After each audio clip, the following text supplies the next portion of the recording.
생기를 너희에게 드러나게 하리니 너희가 살아나리라.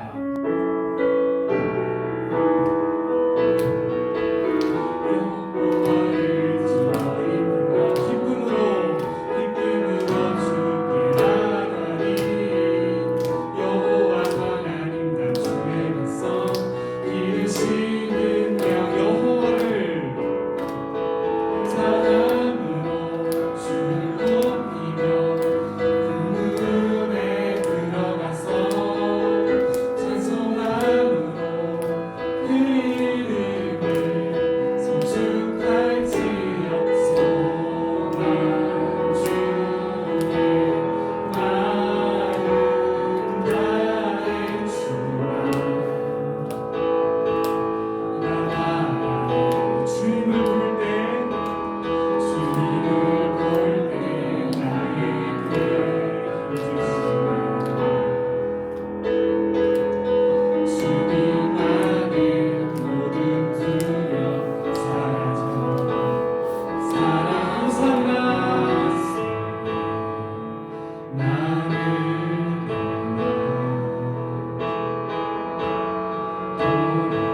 돌아섰지만 내 사랑과 함께 돌아가자. 우린 돌아서도 그는 변치 않네. 여호와께 돌아가자. 우린 넘어져도 그 사랑 영원하다. 다시 한번 찬양하겠습니다. 이에 그들의 눈이 밝아져 자기들이 벗은 줄을 알고 무화과 나무 잎을 엮어 치마로 삼았더라. 아멘. 선악과는 세상의 모든 매력을 다 가진 것을 이야기하고 있고요. 사람의 모든 본능을 충족시키기에 완전한 그 최고의 것. 또 내 모든 소원의 집합체. 이것만 가지면 다 돼! 라고 생각할 만하게 하는 그것. 절대 인간의 절제력으로는 제어가 되지 않는 그 무엇. 어떤 존재도 다 유혹에 걸려들게 하여서 넘어질 수 있게 하는 그것. 마치 내 손 안에 천국과도 같은 그것. 그것이 선악과입니다. 아담과 하와 입장에서는 선악과를 딱 먹으면 어떤 기대가 있었을 거예요. 어떤 기대? 야, 내가 슈퍼맨 같은 존재가 되고 하나님과 같은 존재가 되고 진짜 막 어마어마한 무시무시한 사람이 될 거야 라고 생각을 했겠죠. 기대했겠죠. 그런데 그 현실은 뭘까? 눈이 밝아졌어요. 이때 성경에 기록되어 있는 7절에 기록되어 있는 눈이 밝아지라 라는 것은요, 자신들이 다 빨개 먹고 있었는데 그 전까지는 아담과 하와가 서로 봐도 부끄럽지 않았는데 어느 순간 에헤 빨개 먹고 있네, 부끄럽다, 아유 수치스럽다, 이렇게 생각하게 되었더라라는 사실입니다. 그래서 어떻게 했죠? 무화과 나무 잎을 엮어가지고 만든 그 치마를 입고 다니기 시작했더라는 거예요. 자, 여기 있다는 의미가 도대체 뭔가? 의미가 중요하겠지. 죄는 우리로 하여금 계속 이렇게 부끄러움을 유발시키는 거죠. 여러분, 거룩은 곧 우리의 힘입니다. 즉, 선악과를 따먹는 순간 죄가 쏙 들어오게 되었고, 죄가 들어오는 순간 하나님의 거룩이 다른 곳으로 물러가게 되었고, 내 속에는 거룩이 사라지고 내 속에는 이제 죄가 충만하게 되어버렸어요. 즉, 사람에게 진짜 있어야 될 그 힘, 거룩이 뿅 사라지다 보니까 평생 수치스러움을 느끼면서 살 수밖에 없는 무한한 죄인이 될 수밖에 없었더라라는 겁니다. 하나님께서는 왜 선악과를 만드셨을까요? 선악과는 쉽게 말하면 신호등과 같습니다. 본인이 이 에덴 동산의 대빵이다, 주인이다, 우주 만물의 중심이 바로 나다 라고 100% 생각할 수 있었을 겁니다. 그런데 하나님은 그것을 원치 않았었어요. 하나님은 창조주이고 너희는 내가 만든 피조물이야. 하나님과 사람 사이의 명확한 관계를 규정하기 위해서는 어떤 하나의 신호등이 필요했어요. 자동차 안에 말하면 브레이크가 필요했던 거지. 그래서 선악과라는 것을 만들어주셨어요. 창조자와 피조물, 즉 하나님이 온 우주의 만물의 창조주다, 주인이다라는 사실을 완전히 그냥 머릿속에 각인시키기 위해서 뭘 만드셨다? 선악과를 만드시고 테스트하셨구나 라는 것. 여러분, 지금까지 우리가 죄가 어떻게 생겨나게 됐는지 한번 살펴봤어요. 그 사람의 생각과 행동으로 인하여서 뭐가 생겨나게 됐어요? 과거에는 듣도 보도 못했던, 잊지도 않았던 죄라는 것이, 이 신이라는 것이 생겨나게 된 거예요. 여러분들 알고 있는 죄는 분명히 신스, 이 복수형으로 기록되어 있는 자범죄, 이 행위적인 죄, 자신이 저지른 도덕과 윤리를 범하면서 저지른 그 죄를 죄다 라고 생각을 지금까지 해오셨으리라 생각합니다. 그런데 진짜 큰 죄는요, 대문자 S 있고 그 다음에 소문자 IN 적혀있는 이 신이라는 게 더 큰 죄예요. 이거를 좀 어려운 말로 원죄라고 하고요, 아담과 하와가 저지른 선악과를 따먹은, 즉 선악과를 따먹다라는 말은 이꼬르 하나님의 말씀 그 명령을 어겼다라는 이 무서운 근본적인 죄, 이 원죄, 죄의 본성, 이것을 영어로 신이라고 표현을 하고 있습니다.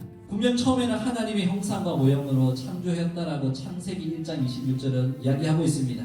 그런데 그 완전체인 아담과 하와에게 죄가 쏙 들어가니까 원죄인이 되어버렸고요, 그 죄인이 자녀를 낳으니 죄인이 죄인을 낳는 결과를 낳게 되었습니다. 아담과 하와가 죄라는 것을 짓기 전에는 성선설이었었어요. 그것이 계속 인류의 계보를 타고 나올 수 있었었는데 그렇지 못하고 성악설로 바뀌었어요. 언제부터? 아담과 하와가 죄를 지은 이후부터 완전히 바뀌었어요. 그래서 성경은 이렇게 이야기합니다. 자, 3장 10절은 의인은 하나도 없다라고 이야기하고요, 로마서 3장 23절은 모든 사람이 죄를 범했다, 죄인이다라고 이야기합니다. 즉 죄인은 다 지옥에 간다는 것, 하나님이 딱 만들어 두신 하나의 홈이라는 것이죠. 여러분, 물건을 사거나 보험을 들거나 적금을 들거나 차 한 대를 새로 뽑더라도 여러분은 어떻게 해요? 그냥 대충 삽니까? 대충 대강? 아니죠. 철저히 꼼꼼하게 막 비교 분석해가면서 최고의 것을 선택합니다. 그런데 왜 육체가 아닌 영혼이 곧 몇십 년 뒤에, 어쩌면 오늘 이후에 갈 수도 있는 그 천국과 지옥이냐에 대한 부분을 왜 재체크하지 않습니까?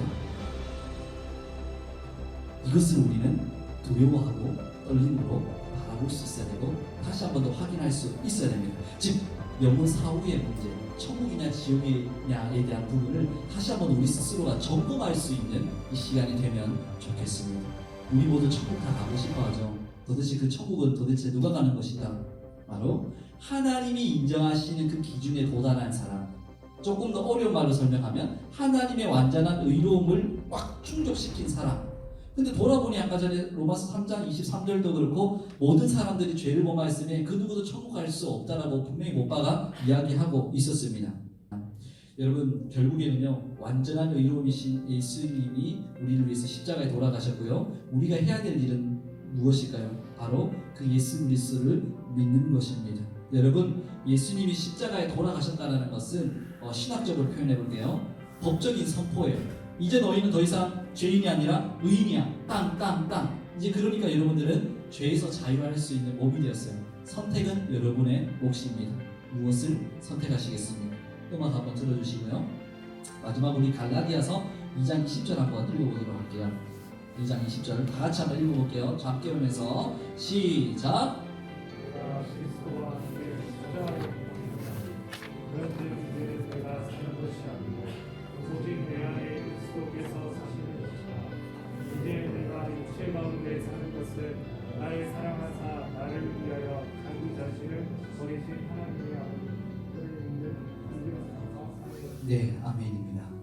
여러분, 칭이라는 개념 아시죠? 하나님께서 우리에게 의로움이라는 선물을 해주신 거예요. 단번에. 그것도 예수 그리스도 십자가의 죽으심으로 말미암아. 자, 이것을 제가 쉽게 설명을 해볼게요. 자, 저는 죄인입니다. 이것은 하나님께서 가지고 있는 완전한 의로움이라는 선물이에요. 여러분들이 저를 봤었을 때는 지금 현재 죄인입니다. 그런데 칭이라는 개념은 뭐냐면은 하나님께서 우리에게 완전한 의로움을 선물해 주셨다라는 건 거예요. 어떤 식으로? 이런 식으로. 그러면 여러분들은 더 이상 죄인인 이 충각을 보는 것이 아니라 완전한 의로움 대신 예수 그리스도라는 이 선물이 나에게 입혀지는 동시에 더 이상 하나님 분에서도 여러분 분에서도 죄인인 이 충각을 발견할 수 없다라는 거예요. 이것이 바로